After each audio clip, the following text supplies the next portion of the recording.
صرف اخلاق اچھے کرو، بول اچھا کرو، آپ کی زندگی جنت بن جائے گی۔ اللہ کی قسم، پیسوں سے نہیں ہوتا، رویوں سے ہوتا ہے، رویوں سے۔ میٹھے بول میں جادو ہے۔ ہماری بسیں ہیں، ان کے پیچھے الٹے سیدھے جملے ہوتے ہیں، ہارن دے کر پاس کریں۔ جب تھوڑی پرانی ہوتی ہے تو پیچھے لکھا ہوتا ہے یا پاس کر یا برداشت کر۔ جب تھوڑی اور پرانی ہوتی ہے تو پیچھے ایک ملنگ بنا ہوتا ہے اور لکھا ہوتا ہے نہ چھیڑ ملنگانو۔ یہ تو فضولیات ہو، یہ میں نے علم حاصل کیا ہے سڑکوں سے، کہ میری زندگی سڑکوں پہ بہت گزری۔ ایک بس نے سارے دھونے دھو دیے۔ میں پڑھ رہا تھا کتاب، پڑھتے پڑھتے ذرا مجھے تھکن ہوئی، میں نے کتاب بند کی اور آنکھ اوپر کی تو ہم ایک بس کو کراس کر رہے تھے۔ اس کے پیچھے لکھا ہوا تھا دل، بہت بڑا کر کے دل، آگے لکھا تھا برائے فروخت، نیچے لکھا تھا قیمت، آگے لکھا تھا ایک میٹھا بول۔ ایک میٹھا بول، میٹھا بول بولنا سیکھو، چپ رہنا سیکھو۔ ہماری ایک دھوبن تھی، میں ہر جگہ سناتا ہوں، مسیح شریفہ، ایڈی موٹی، چھوٹے قدی، 4 یا 9 سب نو نچا کے رکھ دیا۔ ایک دن آ گئی میری بہن کول، بی بی اے میری 9 بڑیاں لڑدیاں، میں نے کوئی تویز دے، ساری میری نوکر بن جاؤں۔ ساس کی تمنا ہوتی ہے کہ بہو نوکر بن جائے، بہو کی تمنا ہوتی ہے کہ ساس میرے نیچے لگ جائے، بہو بیٹی بن جائے، ساس ماں بن جائے، تو کتنا اچھا رشتہ ہے۔ میں نے اپنی 2 بیٹیاں روانہ کر دی اور اپنے بیٹے کے لیے ایک بیٹی لے کر آیا۔ تو اس کو میں اپنی بیگم سے کہتا تھا کہ بیگم تیرے اخلاق کا پتہ چلے گا جب تیری بہو آئے گی۔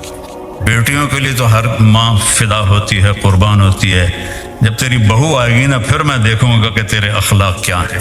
اور اللہ کے فضل سے اس نے پورا کر کے دکھایا، بڑھ کے دکھایا۔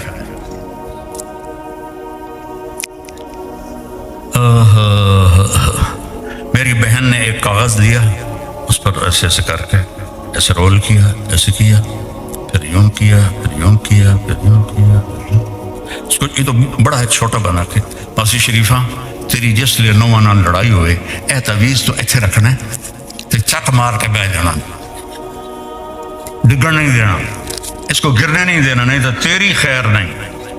اب اس نے کیا کیا، مسیح شریفہ کو چپ کرایا۔ 1 ہفتے کے بعد آ گئی، بی بی وہ میریاں تو لڑائیاں ہی مک گئی ہیں، تو کی تویز دیتا ہے؟ کیوں مک گئی ہیں؟ کہ مسیح شریفہ چپ ہو گئی، لڑائی مک گئی۔ چپ رہنا سیکھو میری بیٹیوں۔ ہمارا سسرالی معاشرہ کوئی اتنا اچھا نہیں ہے، کوئی قابل تعریف معاشرہ نہیں ہے ہمارا۔ ہندوستان سے آئے ہوں، پاکستان سے آئے ہوں، سسرالی معاشرہ بہت دکھ دیتا ہے۔ اللہ ماشاءاللہ کہیں لڑکیاں بڑی شیرنی نکل آتی ہیں، ورنہ عام طور پہ سسرالی معاشرہ نا انصافی کرتا ہے۔ میرے نبی نے فرمایا یہ میرے مدینے کے صحابہ بڑے اچھے لوگ ہیں۔ عجیب حدیث یاد آئی، میرے مدینے کے صحابہ بڑے اچھے لوگ ہیں۔ کیوں یا رسول اللہ؟ کہ جس کی بیٹی کو بیاہ کے لاتے ہیں نا، اس بچی کو یہ پتہ نہیں لگتا کہ میں ماں باپ کے گھر ہوں یا سسرال کے گھر۔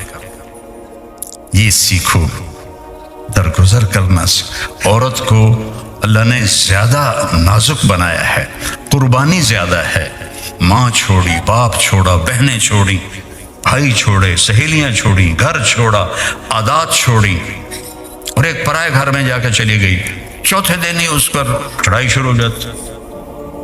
پہلے تو پتر نو سنگت چال ہے، تو بیوی دی کچھ چی بڑھیا رہ جاندا، ماں نو تو پوچھتا ہی نہیں، اور اس پر طلاقیں ہو گئی۔ تو اللہ کے واسطے اب میرے بچے بھی بیٹھے ہو، بیٹیاں بھی بیٹھے ہو، بھائی بہنیں بھی بیٹھے ہو، چپ رہنا سیکھو، صبر کرنا سیکھو، غصے کو پینا سیکھو، آپ کی زندگی چھوٹے سے گھر میں بھی جنت بن جائے گی۔ اب محل کھڑا کر دیں، نہ آپ کی زبان اچھی ہو نہ بیوی کی زبان اچھی۔ چند سال پہلے ایک میرے دوست ہیں، 10-12 ارب کی پارٹی ہیں، وہ کہنے لگے جی ایک خاتون آپ سے ملانی ہے، یہ انگلینڈ میں رہتی ہیں اور میرے جیسے 200 آدمی اس کے خاوند کی جیب میں آ سکتے ہیں۔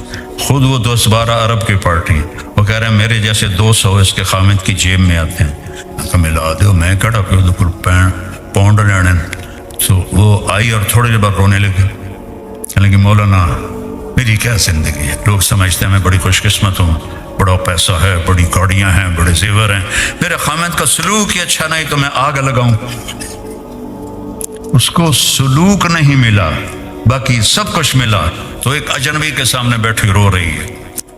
کچھ مہینے بعد میں کراچی جا رہا تھا تو جہاز میں ایک نوجوان ملا کہ مولانا اللہ نے چھوٹی عمر میں بہت رزق دے دیا، عزت بھی ہے، لیکن میں اپنے گھر میں اتنا دکھی ہوں، اگر میرے بچے نہ ہوتے تو میں بیوی کو طلاق دے دیتا۔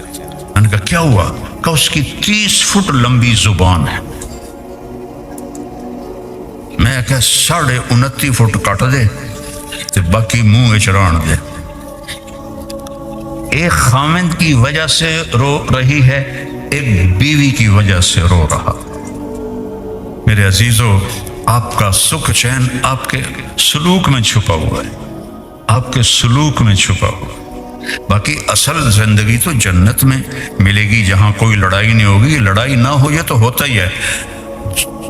نبیوں کے بعد سب سے بڑا جوڑا ہے علی و فاطمہ، ان سے بڑا جوڑا کوئی۔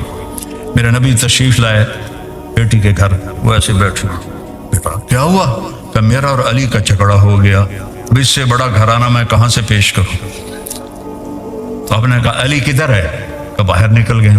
اب آپ نے یہ نہیں کہا کہ میں سسر ہوں، میں کیسے داماد کو بلاؤں؟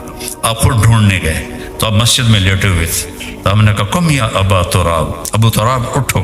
مٹی لگی ہوئی تھی، تراب مٹی کو کہتے ہیں۔ حضرت علی فرماتے ہیں مجھے یہ لقب پوری دنیا مل جانے سے بھی زیادہ محبوب ہے۔ اور آپ ان کو لائے، گھر آئے، کوئی بات نہیں فاطمہ سے پوچھی نہ علی سے پوچھی۔ یہ جو صلح کرانے جاتے ہیں نا، یہ ہو لڑا کے آ جاتے ہیں، ہاں بھی تو کی آکھیا؟ میں تو کچھ نہیں آکھیا، یہ نہیں آکھیا، ہاں بھی تو کی آکھیا؟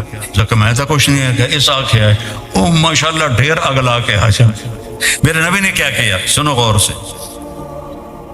آپ ایسے لیٹ گئے، لیٹ کے بھی کھاتا ہوں، آپ ایسے لیٹ گئے اور ادھر علی کو لٹایا، ادھر فاطمہ کو۔ علی کا ہاتھ اٹھا کے اپنے سینے پہ رکھا، فاطمہ کا ہاتھ اٹھا کے علی کے ہاتھ پہ رکھا، اور اپنا ہاتھ فاطمہ کے ہاتھ پہ رکھا۔ اب یہ علی کا ہاتھ، یہ فاطمہ کا ہاتھ، یا میرے نبی کا ہاتھ۔ آپ نے فرمایا دونوں سے کہو ہماری صلح ہو گئی۔ کچھ نہیں پوچھا، کہو ہماری صلح ہو گئی۔ کہا جی ہماری صلح ہو گئی۔ دونوں خوش ہو گئے اور آپ باہر نکلے، وہ رنگ چمک رہا۔ صحابہ نے پوچھا یا رسول اللہ بڑے خوش نظر آ رہے ہیں۔ فرمایا علی و فاطمہ کی صلح کرا کے آپ۔ تو یہاں تو یہ کھٹ پٹ چلتی رہے گی، اس کو مٹانا ہے، اس کو بڑھانا نہیں ہے۔ MTJ اسپیچز آپ کے لیے لا رہا ہے مولانا طارق جمیل صاحب کے لیٹسٹ بیانات۔ ہمارے چینل کو سبسکرائب کریں اور بیل کے آئیکن کو پریس کریں تاکہ نئے آنے والے بیانات آپ سن سکیں۔